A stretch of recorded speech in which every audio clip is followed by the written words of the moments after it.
Gamer Feed Radio.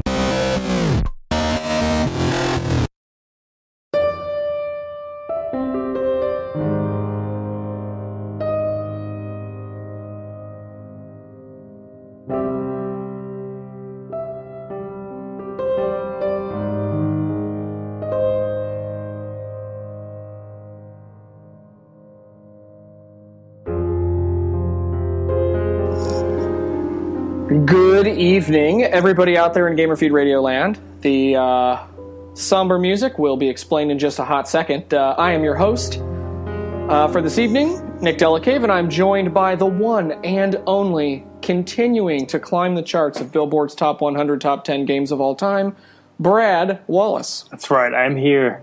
You're ridiculous. Unfortunately, when we think please understand, it's one of those times where you just can't understand. Yeah. It's so sad. It's really hard. I'll let you get into it. So, it's this week, obviously, hence the sad music.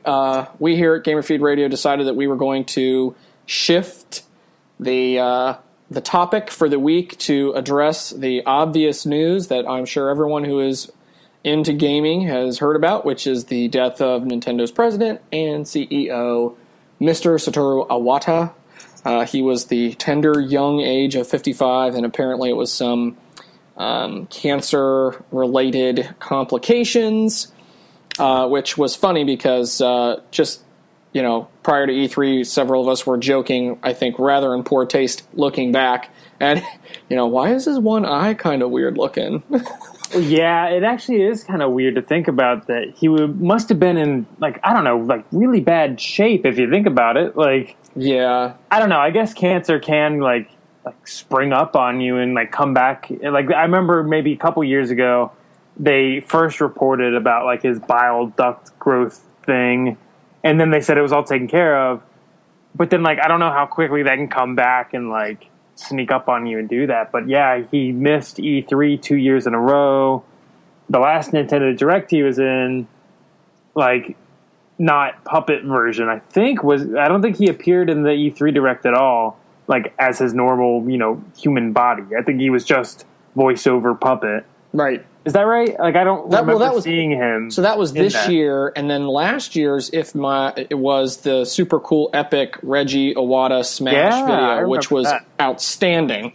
It's crazy to think that was just a year ago. I know. So anyway, the gamer sphere went meltdown ballistic, and every major news outlet from the Wall Street Journal to the New York Times to international BBC World News, everybody was reporting for the obvious business implications that I think come from the sudden loss of a CEO. But in going back and reading those things and watching the video tributes that IGN and Kotaku and Polygon and all these big outlets did, I don't know that I really, up until probably the last year or so, really appreciated exactly what it is that he did for Nintendo. Oh, totally, yeah. We only think about the here and now, and lately it's been, relatively bad news, hey, he took a pay cut and did some other things. Yeah. And I remember, honest to God, just in it was episode 38 or 39, somewhere in there, where Rob and I were just hating on Iwata, saying, oh my gosh, he's got to go. They got to come up with something different. They're hemorrhaging cash by the billions, WTF. Yeah. And looking back on that, I think that was probably not the best. I don't think that wasn't the right thing to do.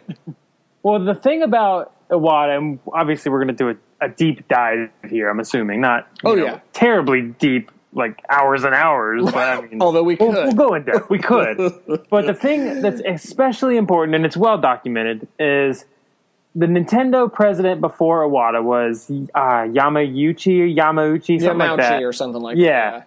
Yeah. He was Nintendo's president since the 1940s. Yeah. So from 1940 whatever until 2002, he was their president, meaning Yamauchi was there literally like for the creation of the NES, and like before that, like the arcade stuff, and obviously like Super Nintendo and stuff. GameCube was his last console launch, I guess. But like obviously someone like that wasn't born into video games.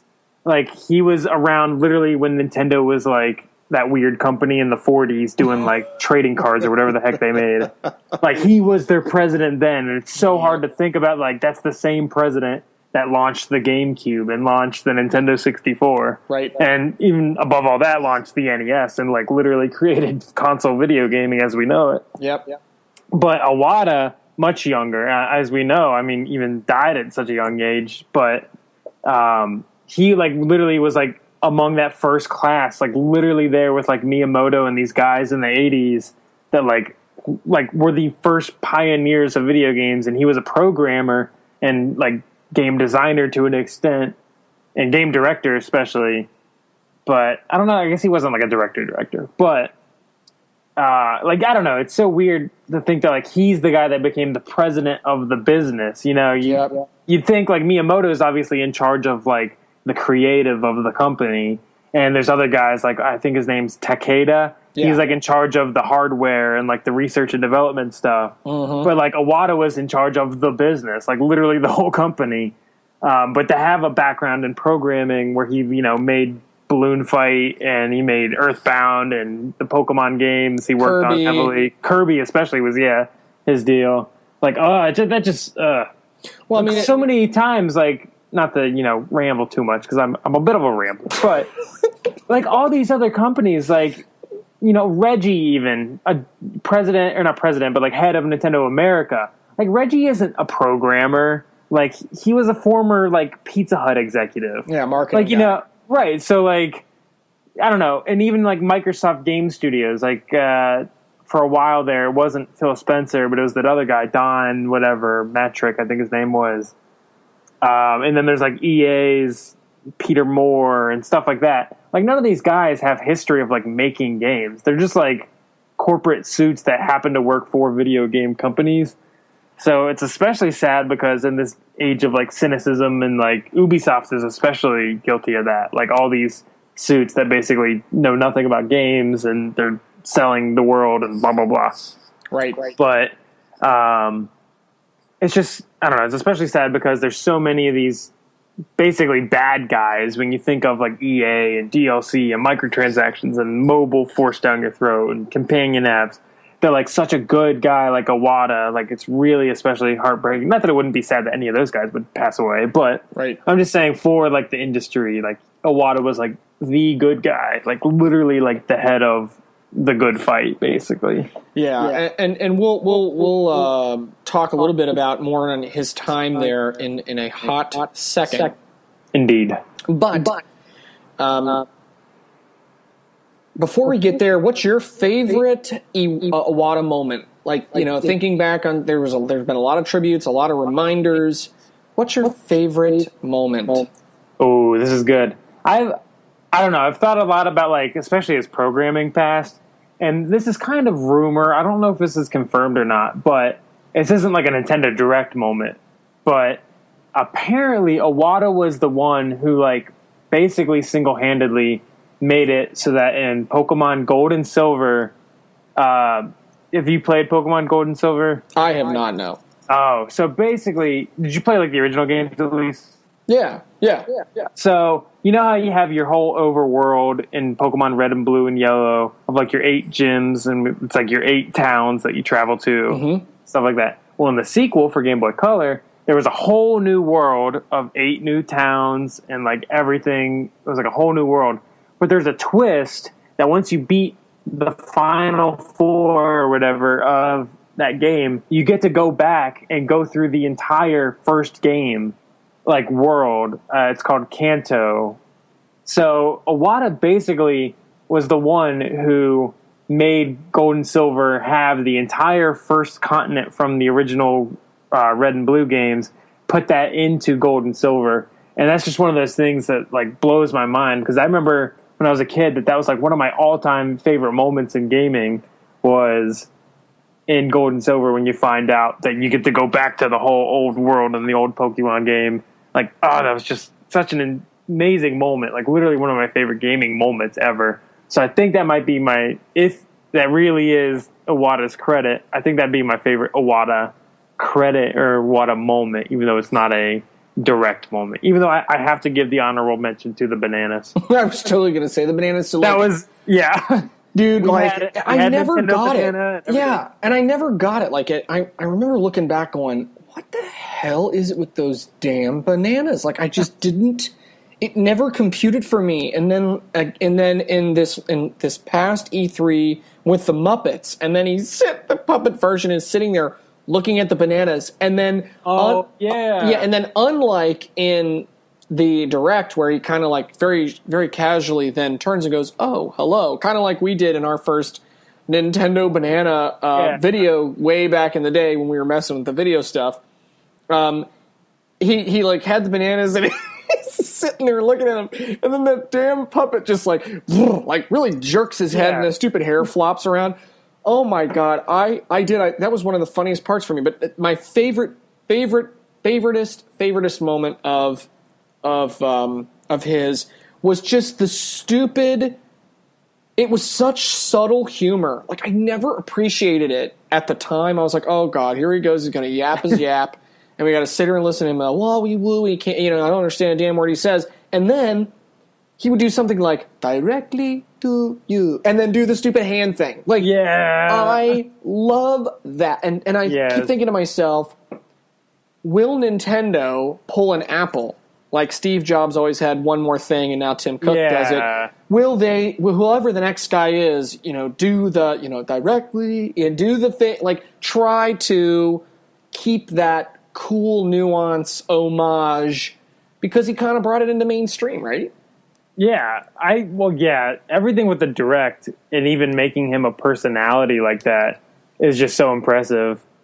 But I have to think, now that I'm thinking back, one of my other favorite Iwata moments, thinking of his broadcasting career, if you want to call it that, his on-camera presence, not just obviously being the president of the company, but when the Wii U was like not first announced, it was 2012 E3, so it was like the year after they announced it, but it was the first time it was like final hardware, and I remember they did a E3 conference Nintendo Direct. So that year they had a Nintendo Direct on like a Sunday, and then their actual press conference on a Tuesday, and then they had something on a Wednesday, like some developer thing. But on that pre-E3 conference, because that was their last press conference, was that year when they showed the Wii U. Right. But that E3 Nintendo Direct pre-show thing, I remember... Maybe it wasn't during that, but it was like around the same time. No, never mind. I'm mixing stuff up hardcore. It was actually right before the Wii U launched. This is when it actually was, and I promise this is true. Everyone's probably already turned off by now. They're like, "What the hell is going on?" This idiot just keeps talking. But anyways, Iwata unboxes the Wii U, and you can find it on Nintendo's YouTube channel. Yeah, and he's got the gloves on. Yes, he has these gloves on.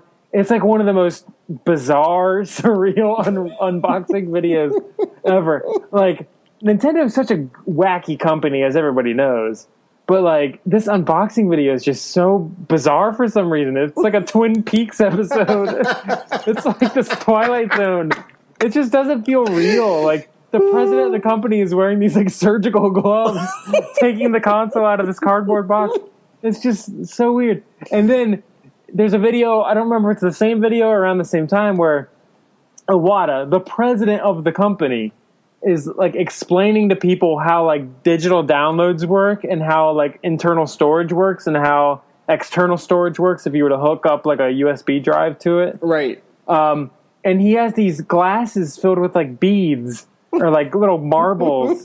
And he's like, this glass is your Wii U storage. You get 32 gigabytes of flash storage. And it's like empty because you get the system when it's empty. He's like, this is what happens when you download game. And he takes a glass full of like blue marbles and dumps it into the glass that's supposed to be the storage. And like it fills up. And he's like, see, like it fills up.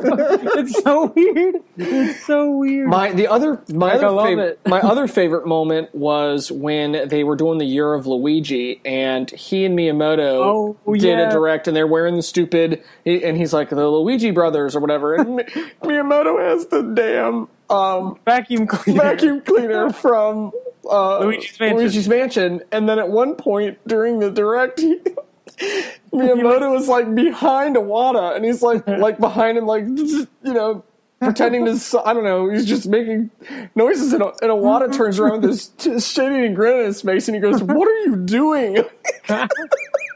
It's so good. Like, it's hard to imagine, like, these guys are like running the company. And they're like, and the craziest thing about Year Luigi especially was that was like they announced it, not even at like January, not even the beginning of the year. They announced it in like February, March, April, like sometime at the beginning, but like definitely well into the year. But it was like after Sony had announced the PS4 and like right before Microsoft announced the Xbox One, like, you know, the two titans of next generation console gaming, like dormant for 6 or 7 years or whatever, are about to unleash these huge new systems. And Nintendo is freaking making these videos where they're like dressed up as Luigi vacuuming each other. And it's just so weird. Like, their competition are these like megaton, multi-billion-dollar corporations, Microsoft and Sony. And then here's quirky little Nintendo dressed up as Luigi vacuuming each other going, woo, woo. It's just so amazing. I mean, look, I think the thing that really makes this all stand out to me is how at the time I was one of those people, and I like Nintendo games just like a lot of folks do, and I just was so harshly judging at the time, and it's amazing how it takes an unfortunate tragedy like this to make you look back and realize that what they were doing, and for the time that they were able to do it together, was magic. Yeah. And we're all sitting there going, "This is stupid, that's dumb, it's for kids." You know, all these hardcore trolls that are out there saying, "Oh, if you like Nintendo games, you know, you're trapped in the 80s." And I'm like, but nobody else does it like that. And there was such a charm and charisma about it that we all just took for granted. And that I think was the biggest eye-opener for me. Especially if you think about it, like, when Yamauchi, he didn't, like, pass away. He just, like, resigned or whatever as president. He passed away, I think, like, a couple of years ago, like, maybe just 2 years ago. But, like, when he resigned, like, Nintendo wasn't really in that great of a spot. Like, the SNES and the NES were obviously mega hits. And the Game Boy was a mega hit, Game Boy Color mega hit. But, like, N64, middling success, got totally trounced by the PlayStation 1. Like, GameCube got squashed by PS2.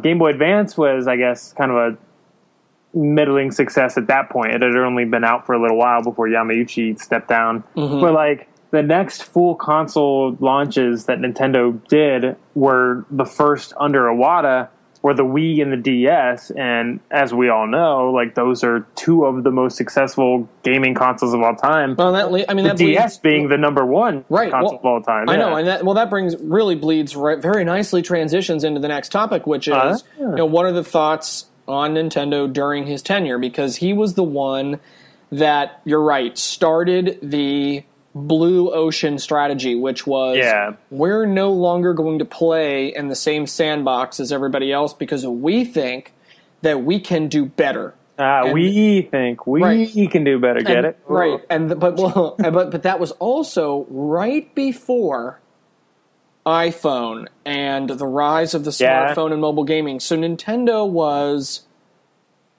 I think, able to, and I think it was pure luck. Honestly, not that the strategy is bad, but I think the timing was so good because it was right before iPhone and apps and everything really took off, and so it was iterative, but it had the motion control, which was new and different and was banging cool at that time, and really opened up the audience to that very casual market that ultimately the mobile space sort of invaded in more recent years, and the consoles have kind of held on to that hardcore space, you know, with some casual indies thrown in for good measure. But, you know, now you can get, you know, a great game like Implosion on iOS and get console quality graphics and gameplay mechanics on a touchscreen cell phone. You know what I mean? Like, right. It's mind-boggling. So, I mean, you're right. He ushered into the most successful console launches in the history of gaming. Completely changed the demographics, blew everybody's mind to the point that, Xbox came out with Kinect and Sony had, Move and the iToy camera and all that other crap. Yeah. It created it basically Nintendo innovated, and then the industry followed them. Even though ultimately, totally, yeah. I mean, even though ultimately it didn't quite pan out, I don't think the way that everyone else really expected, because Nintendo, I think, stuck with the strategy too long. It's like either you're going to be a hardcore gaming house, right, like Sony and Xbox are, and that's your market. You know who they are, and you're going to cater to them, or you're not. Oh, right. And they still try to put, a foot in both worlds, so I'm not sure. But, would Iwata's strategy have continued to be successful? I mean, we'll know in the near future with the DNA thing and NX when it gets announced and displayed and we know more about it. Those were his babies. So, yeah. I guess we'll find out. But, I mean, what are your thoughts other than, he saved the company single-handedly. Yeah. So I don't know. I could go for a while, and maybe I will here for a tiny bit. But I wrote about this actually at length in college, because when I was in college was kind of like right around when the iPhone was not like it was already out, like the first one. But like when I was in college, it was like when the 4 came out. So it was like that was the 4 especially was like the first iPhone, I think, and the 4S. Yeah, that like broke through like mainstream. Agreed. Like obviously like when the iPhone first launched, it was like very, very niche, almost like what the watch is right now. Like it's not quite breakthrough, and it's a little overpriced, and it's a little got to work out some kinks and typical first gen stuff. But obviously, it's still groundbreaking, and the iPhone is probably the most important piece of technology of like the past 20 years, right. Other than like the personal computer, and right. Then it's like the iPhone in particular. But I don't know. My point was in college, I wrote about how Nintendo basically, kind of like you were saying, like created a whole new space with the DS in particular, because the Wii had only been out for like a year at that point. But the DS was like by far the most successful touchscreen device of all time when it came out, or especially after it hit its stride after a couple of years. Mm-hmm. So really, I don't think that Apple would have quite taken the plunge with like touch screen with iPhone if it weren't for the DS 3 years before, proving basically that touch screens can work. They're not just some crappy Palm Pilot, BlackBerry BS. Like you can really make it work as like a user interface, and especially with games. And I think the App Store is a direct response to what Nintendo is doing touchscreen on the DS. Mm-hmm. So I think literally all of Apple's games and like touchscreen input comes from Nintendo directly. But as far as like the strategy and stuff, what's crazy was not only did they get it so right with like Wii Sports, you get it literally the second you pick up the controller, it makes sense. Like that's one of the most genius pieces of software like in history. But they also had the hardcore games like Twilight Princess at launch, which, I mean, those two games in particular, like, what else do you need? Like, that is, like, months of value, basically, and it was the cheapest system. I mean, gosh, that was just the greatest. And I didn't even get one at launch, but I was so envious of people that did because it was just so amazing. And you saw the shortages, and you saw this huge breakthrough moment with, like, Wii Sports, and everybody was playing Wii Sports. And yep. That was just one of the craziest moments. And I don't think it was luck. I mean, maybe it's a little bit luck, but... Luck from a timing perspective, right? Because I think the industry was in motion and the change was coming. I just think they got in beforehand, and then they rode the success of it because, I mean, let's face it, they had a hit. Some of it was the technology, but I think a lot of it had to do with timing. I don't want to belittle the accomplishment. I'm just when I say that, I mean, I'm just saying that I do think that timing was a factor because face it, if the Wii had waited another 6 to 9 months to a year, I think the smartphone market would have landed sooner than anyone expected with the capabilities. I mean, if you remember the original Infinity Blade, which I think came out when the iPhone 4 was launched. Yeah, I remember that game was like demoed at that press conference. It literally changed the way people think about, what a phone could do. Yeah. But the thing about Nintendo, especially, was in that time, and to this day, like, their whole argument or their whole reasoning behind the system was video games have basically not changed, like, since the NES. Mm-hmm. Like, you have a pad that you control, whether it's a stick or a D-pad or whatever. You have this controller, and you put two hands on it, and there's buttons on one side, there's a control-y thingy on the other side, and the graphics have gotten better and all this stuff, but, like, literally nothing has changed, like, at that, like, core interaction point or whatever you would call it. So their whole thing was, like, ripping that all out, like, in some dramatic fashion. Like, oh, we're upending the table, we're flipping the script, we're going balls out crazy, Rage Against the Machine, doing something way weird, way out there. So they come up with this, like, half motion control, but it also has buttons, and you can turn it sideways, and it's an NES, and then you have this nunchuck, which the funniest thing about even the nunchuck was, like, that was, like, a press, like, nickname for it.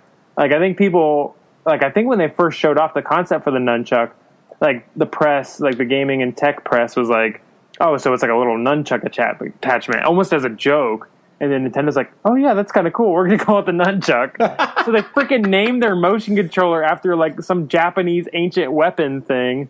Like, oh, it's just so amazing. The whole thing, like, it's so surreal that it blew up the way it did. Well, I mean, you think, like, the original Wii motes had the speaker in it, and that was new. Nobody had speakers in their controllers at that point. And, you could, like, blow into the microphones on games, and, like, that had a game mechanic. And you're right. It was, how can we change the way you interface with this game so that, you're not sitting on your duff with the two hands on a controller.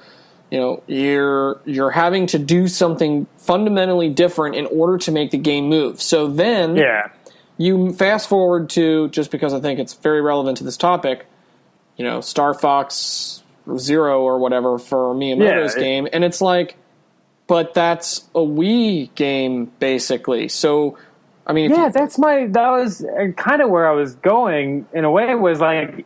So they break through with the Wii, which is like this huge moment, motion control, everything's different. And then even Nintendo themselves basically backtrack. Yep. And the Xbox One and the PS4 are basically the same systems that they've been since the PS2 and the Xbox, like, original. Yep. Like, they've hardly changed. Like, and even the Wii U is such a step backwards. It's just a controller with a touchscreen. Like, even though you can use Wii remotes, like, it's just so weird to me that... I don't know. I think they should have kept the motion controls. Like, even if it was just an HD Wii with, like, more online capabilities. Like, I think the gamepad was a huge misstep. I don't even know what the heck they were going for. The Wii U is a unforgivable mistake, but I don't think that takes away from the Wii's success at all. I think it's just so hard to follow, if not impossible to follow. Well, and I think the concept was a little too academic, right? Like, the Wii U, first of all, the name, people were like, you've got to be kidding me. I thought we were past all this. Because if you remember, the original Wii's codename was Revolution. Exactly, yeah. And so... I think Nintendo delivered on that moniker in the sense that, they basically achieved what they said they were going to do. Wii U, I don't remember what the code name for it was, but... Oh, I remember. It was Project Cafe. Yeah, and it's like that name in of itself, you're like, okay, no, I'm not interested in playing a hardcore video game at a Starbucks, all right? I'm there to get my caffeine injection and move on. What's so funny is even at that E3 when they first announced it, the whole point with Wii U was it's not just going to be we as in all of us, it's going to be you as in a hardcore player. But the Wii already had hardcore games, like Twilight Princess, like the Galaxy games. Like, it already had these core experiences. It had, even if they were watered down, it had Call of Duty ports. It had original third-party games, which Lord knows don't exist today for the Wii U. But... like, it already was doing the Wii U as the Wii. Like, that was the point of Wii. Like, the Wii U was redundant and backwards. Yeah. So I cannot get that. And I think there was a lot of hardware confusion, right? Like the eShop compatibility to the Wii wasn't there. Yeah. Virtual Console wasn't basically plugged in from the beginning, which I think was a huge miss. Yeah. That they couldn't figure out how to make those. I mean, they're digital games, so why can't you make them backwards compatible? Why? They had the Ambassador program or whatever, where they were 30 cents for like a month or whatever. I remember getting Super Metroid on Wii U like 6 months after it came out.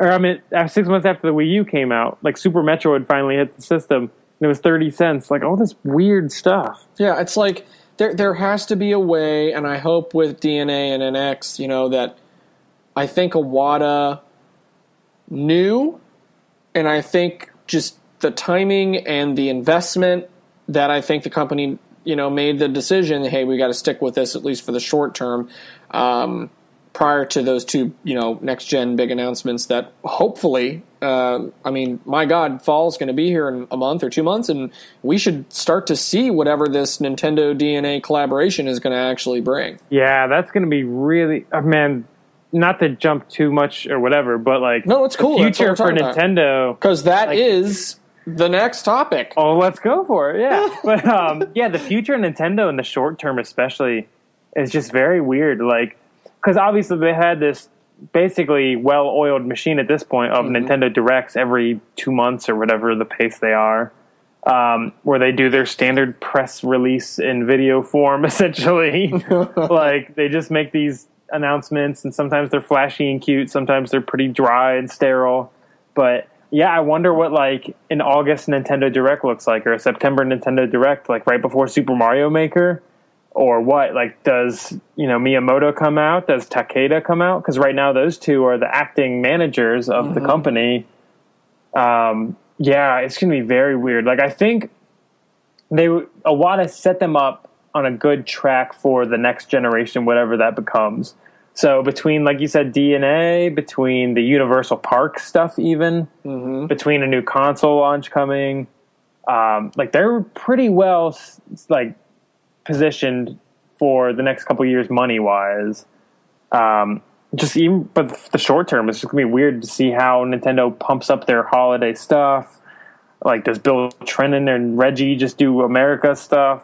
Like, well, I mean, see, that's my thing. Like, I think the holidays are going to just be, abysmal. I mean, unless you're a huge Yoshi fan and you want, ball of yarn spitting goo boy or whatever the hell it does. I mean, that doesn't appeal to me at all. Literally, at this point, they're only catering to the people that already own Wii U's. Right. Super Mario Maker is like their last attempt. And even though Zelda is coming eventually, it might get pushed to NX, even though they say it won't. Yeah, but, well, they said the same thing with GameCube to Wii too, and then that changed. So I would happily buy an NX launch version of that Zelda open world game. Yeah. Like, I wouldn't think about it for a second.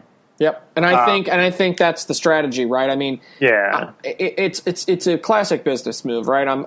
It's plausible deniability until I can no longer deny it, and so until we know what NX is, and let's face it, even if they announce and they show us some kind of hardware design next year around, I think E3, they did confirm next year we'll see NX. Like, that's Reggie's words. So, but I mean, even if that happens.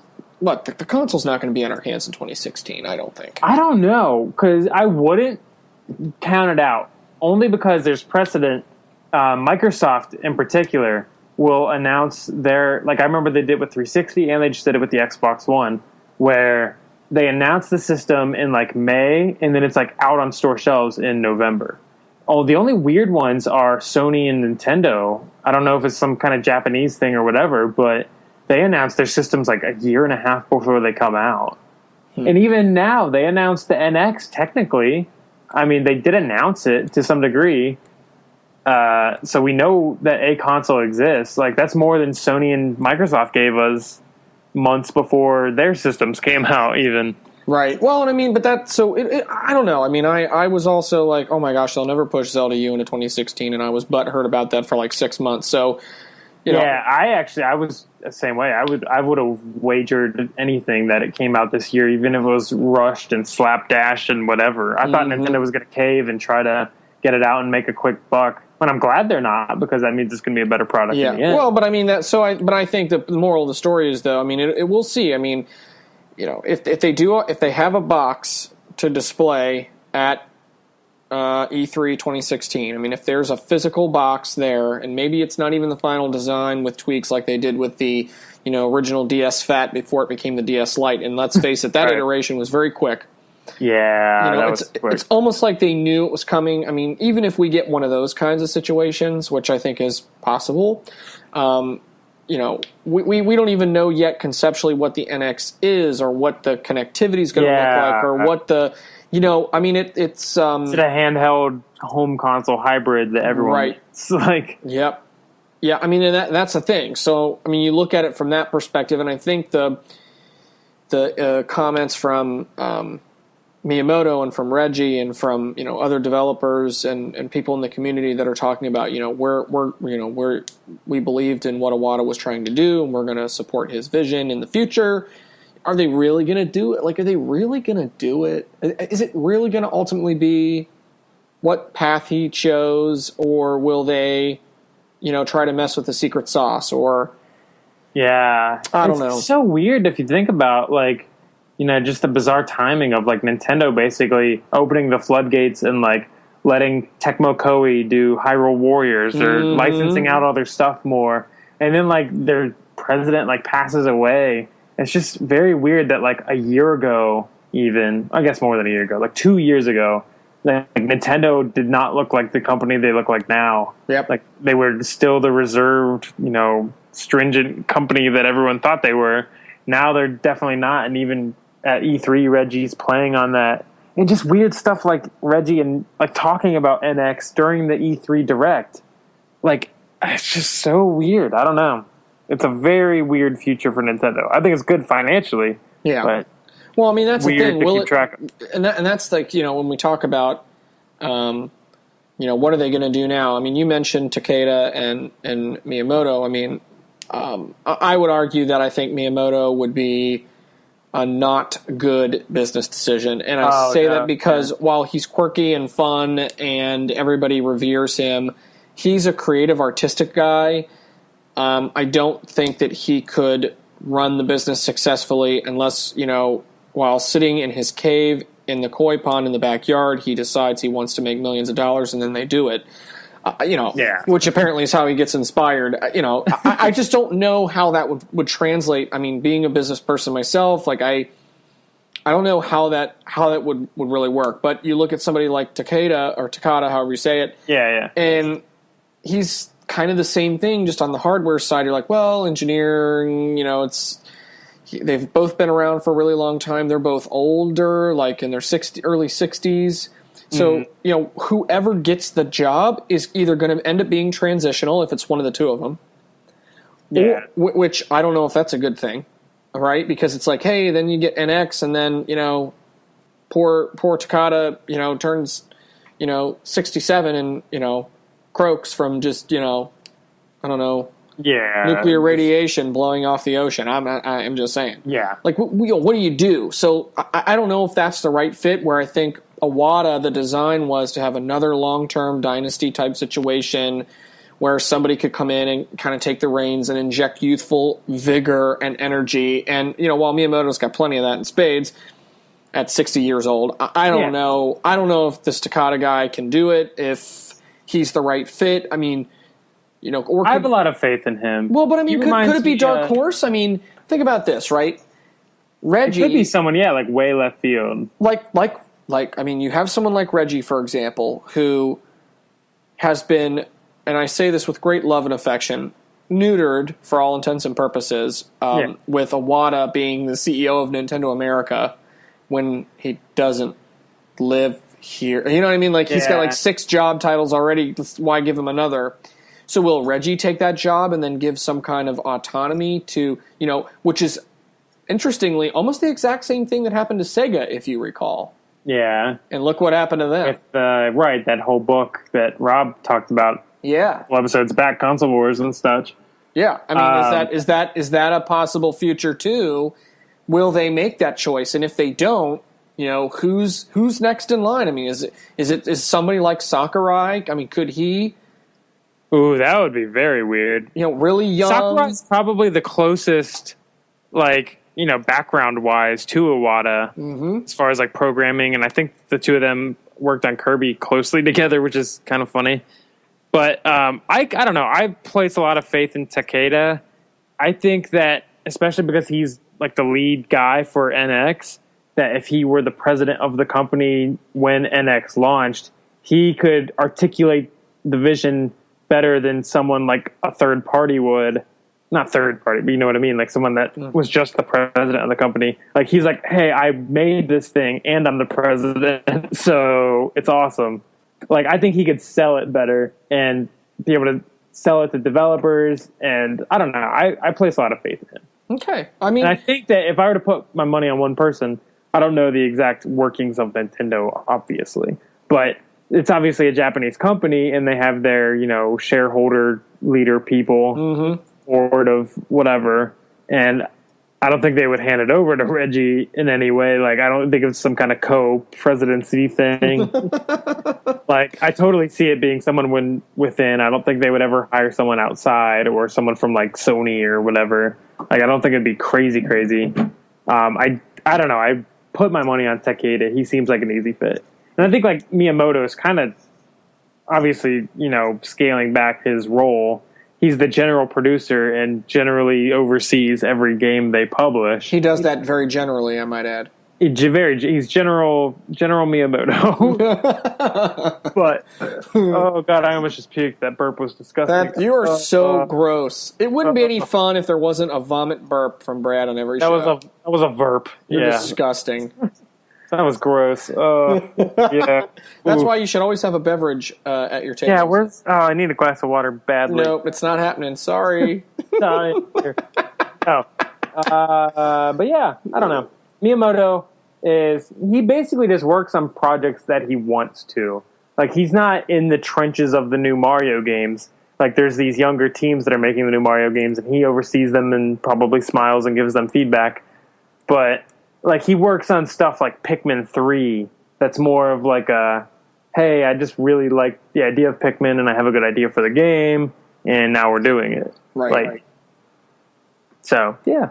Takeda, all the way. Okay. I mean, it will be interesting to see what actually ends up happening because, yeah, I don't know. I honestly, God, don't know what's going to happen. I think that, anytime you have transition that's really sudden like this, other than the obvious tragedy, I think we are there's some uncertainty there. So it'll be real interesting to see if it is Takeda. I did a little bit of read up on him, and you're right. I mean, for all intents and purposes, he seems like the guy that, they would want to have in there. Certainly a leg up, I think, over Miyamoto just because of, the difference between the two. But I don't know. I mean, we'll see what happens. It's just really funny to me that, funny and not laughingly, but, just ironically interesting that, this kind of a situation happened so suddenly when, there was so very little evidence of any catastrophic health challenges other than I noticed when he came back after that first bout where he missed the E3 thing and he came back and he's like, I'm happy to be back. And then his one eye was kind of droopy. He lost a lot of weight. He looked kind of frail. But that's what happened to Steve Jobs. I was the just same about to thing. say. Well, without the droopy eye, but those last couple, pressers that he was up there in his black turtleneck. I don't know why I was thinking of tank tops. I mean, Freudian slips anyway. Heyo. But, yeah. It was just, I don't know, it's kind of hard to see stuff like that. You think that these people are immortal in a way. You never, I don't know, it's not something I think about. Even sadder, especially, there's going to be a time where Miyamoto passes away. All these people that you almost think are immortal just cease to be, and it's heartbreaking. Like I said, Iwata's one of the last good guys, and he was fighting the good fight. Yep. Not to mention his incredible past as a programmer. Absolutely. Single-handedly saving tons of games by a lot of accounts. So, Yep, I agree. Any final closing thoughts on all things Iwata?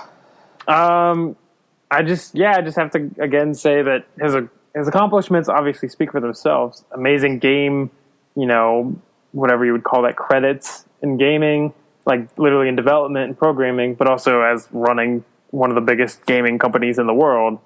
So just really an amazing person, so funny, so like, even though he's the suit and he's the president, he seemed very, earnest, and things like when other companies would start laying off their employees in financial straits, he would take a pay cut, and him and the other, bosses would take pay cuts to prevent layoffs and stuff like that. Like, you can tell that he really cared about video gaming, and that's a lot more than you could say about some other companies of other presidents of other gaming companies. Like, I don't think Bobby Kotick or whatever of Activision cares about gaming on such a deep level that Iwata did. He doesn't have the background. He doesn't have everything. So right, really heartbreaking. Obviously, you think of his family and his friends, and everything like that. But at the end, as a fan and as a consumer of theirs, it's just really heartbreaking and just amazing to look back and see what he did accomplish. And it was pretty incredible.